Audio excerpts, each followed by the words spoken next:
Nandyal RTC depot manager గా మాధవీలత అధికార బాధ్యతలను నేడు స్వీకరించారు. విజయవాడలోని ప్రధాన ఆర్టీసీ కార్యాలయంలో ఇంజనీరింగ్ సెక్షన్లో ఎలక్ట్రికల్ ఏఈగా విధులు నిర్వహిస్తున్న మాధవీలత నంద్యాల డిపో మేనేజర్ గా పదోన్నతి పొంది రావడం జరిగింది.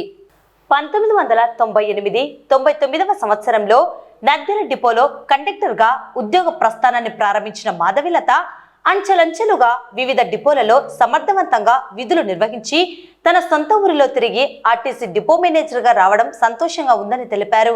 నంద్యాల ఆర్టీసీ డిపో అభివృద్ధికి ప్రయాణికులకు అవసరమైన అన్ని సౌకర్యాలను కల్పించేందుకు తన వంతు కృషి చేస్తానని ఆమె తెలిపారు.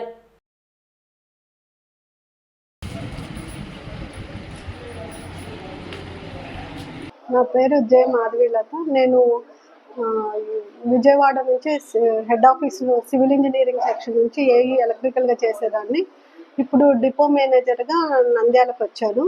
నేను గతంలో ఈ నంద్యాల డిపోలోనే కండక్టర్గా 99 నుంచి 98 నుంచి 99 వరకు చేశాను. ఆ తర్వాత ఎంసీగా రిటర్న్ టెస్ట్ రాసి ఎంసీగా సెలెక్ట్ అయ్యి ఆ తర్వాత ఏఎంఎఫ్ ఎంఎఫ్గా ప్రమోషన్లు తీసుకుంటూ నందికొట్కూరు, ఆత్మకూరు, బనగానపల్లె, కర్నూలు 1, కర్నూలు డిపోలలో మెకానికల్ ఛార్జ్మెన్గా డ్యూటీలు నిర్వర్తించాను.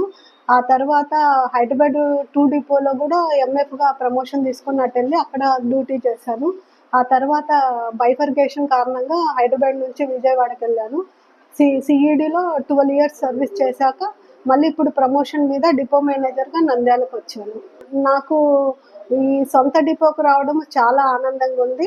మొదట ఈ డిపోలోనే కండక్టర్గా చేస్తూ మళ్ళీ ఇదే డిపోకు డిపో మేనేజర్గా రావడము అది దైవేచ్ఛ అనుకుంటున్నాను. నా సర్వీసు మిగిలిన సర్వీసు ఇక్కడ చేయడము హ్యాపీగా ఉంది. ఇప్పుడు స్త్రీశక్తి పథకం కింద బస్సులు చాలా సీఎం గారు మంచి ఇది పెట్టారు.